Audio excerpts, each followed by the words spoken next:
नमस्कार दोस्तों, हमारी आज की कहानी है माँ की निशानियाँ। कहानी पसंद आए तो चैनल को सब्सक्राइब जरूर करना। अपनी बीमार माँ से मिलकर ससुराल लौटी सरोज ने जैसे ही घर में कदम रखा, क्या दे दिया तेरी माँ ने आज तुझे? सरोज के हाथों में थैला देखकर गायत्री जी ने पूछ लिया। हिचकते हुए सरोज ने थैले में से निकालकर एक साड़ी अपनी सास गायत्री जी के सामने रख दी। साड़ी को उलट पलट कर देखते ही गायत्री जी की त्योरियां चढ़ गई। ये साड़ी तो पहनी हुई लग रही है। तेरी माँ ने क्या इस बार पुरानी साड़ी दे दी तुझे? जी माँ जी, वो माँ की ये साड़ी मुझे बहुत अच्छी लगती थी, तो इस बार माँ ने ये साड़ी मुझे ही दे दी। अच्छा, तो अब इतने बुरे दिन आ गए हमारे, जो अपनी मायके की उतरन पहनेगी तू? अरे तुझे तो अकल नहीं। लेकिन तेरी माँ को तो सोचना चाहिए था ना। बेटी को उतरन देने से पहले आज साड़ियाँ दे दी, कल को तेरे बच्चों के लिए तेरे भतीजे भतीजी के पुराने कपड़े भी दे देगी। खबरदार जो ये उतरन दोबारा इस घर में लाई तो। कड़कते हुए गायत्री जी बोली।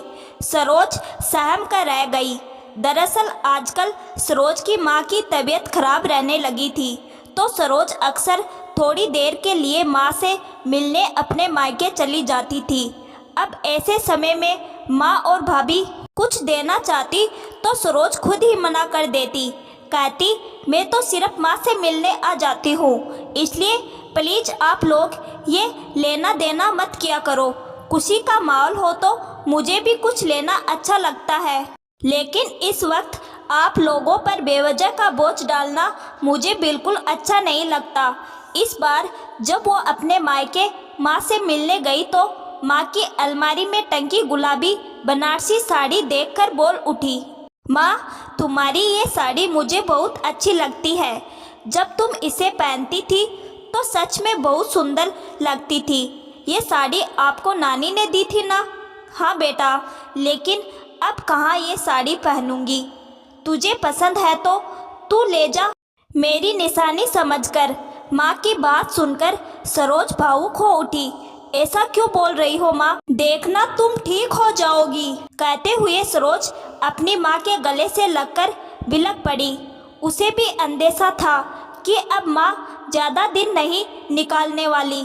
वापस आते वक्त माँ ने सरोज के थैले में वो साड़ी डाल दी थी, लेकिन जिस साड़ी को सरोज माँ की निशानी समझकर लाई थी वो उसकी सास को सिर्फ उतरन नजर आ रही थी। सरोज का मन खिन्न हो गया था। उसने ठान लिया था कि अब वो कभी अपनी माँ की कोई चीज़ नहीं लेकर आएगी। जहाँ सिर्फ पैसों का मोल है, भावनाओं का नहीं, वहाँ कुछ लाने का क्या फ़ायदा। कुछ दिनों बाद ही सरोज की माँ चल बसी। पूरे परिवार में शोक का माहौल था। सरोज भी 13वीं तक अपने मायके में ही थी। 13वीं के दिन सरोज के पति और सास ससुर भी सरोज के मायके गए थे। सारा काम निपटने के बाद सरोज जब विदा होकर वापस ससुराल जाने लगी तो सरोज की भाभी माँ की अलमारी से निकालकर माँ के कंगन सरोज को देते हुए बोली, दीदी माँ ने कहा था कि ये कंगन सरोज को दे देना। आप इस घर की बेटी है, इसलिए आपका हक भी बनता है। सरोज की आंखें झलक आई।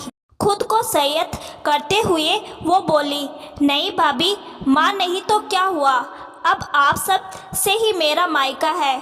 आप सब तो है मेरे साथ, फिर मुझे किसी निशानी की क्या ज़रूरत है। ये कंगन आप पहन लो, क्योंकि माँ की छवि अब मुझे आप में ही नज़र आएगी। कहते हुए सरोज ने वो कंगन अपने भाभी के हाथों में पहना दिए।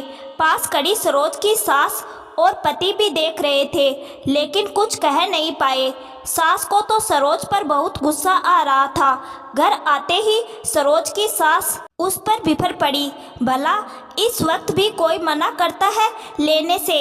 इस वक्त तो बेटियों को देने से माँ की आत्मा को शांति मिलती है। जब अपने मन से वो दे रहे थे तो क्या ज़रूरत थी मना करने की? बाकी के सारे गहने तो उस भाभी के पास ही रहने थे।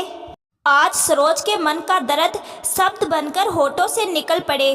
क्यों माँ जी, मैं भला माँ की उतरन इस घर में कैसे ले आती? आपने ही तो कहा था कि आइंदा कभी मायके से उतरन लेकर मत आना। वो साड़ी तो माँ ने मुश्किल से 2-4 बार पहनी थी, लेकिन वो कंगन तो माँ हमेशा पहने रखती थी। फिर वो उतरे हुए कंगन मैं कैसे ले आती माँ जी? बोलकर आंखों में आंसू लिए सरोज अपने कमरे की तरफ बढ़ गई और सास निरुत्तर सी देखती रह गई, लेकिन मन ही मन बड़बड़ाती रही, भला सोने के गहने भी कभी उतरन होते हैं? मुझे क्या, खुद ही अपने पैरों पर कुल्हाड़ी मारे तो मारे, बेवकूफ़ कहीं की। तो दोस्तों, आज की कहानी आपको कैसी लगी कमेंट करके ज़रूर बताइएगा। धन्यवाद।